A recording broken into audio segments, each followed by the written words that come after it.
ऐसा नहीं हुआ अनीता।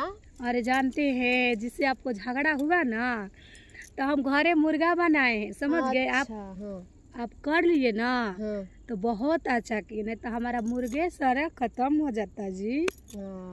बताइए, आप झगड़ा कर लिए तो बहुत अच्छा किए रेखा से, नहीं तो हमारा तो मुर्गा तो चुपा चपलवा से मारे के है। अरे तो उसने तो बोला लहू काहेला मार थुआ चपलवा उठा के। हम की बोले जी, मुर्गा मेरा सारा खत्म ना हो जाता हूँ जी, बुला के खिलाए। बात ये तो सही है, सही है बात है।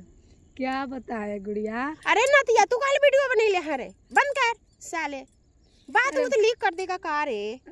बड़ा है आपका बेटवा होतु है जी। अरे नतिया बंद कर। दुश्मन है हम लोग का गुत्ती में आधा। क्या कीजिएगा, देखिए घर में घुस के मारेंगे गुड़िया। हाँ, हो सही बात। कोई अब पंजा बोलो ना, रेखा पंजा बोलेगी ना, जे घरों में घुस के मारेंगे। बात ये तो सही।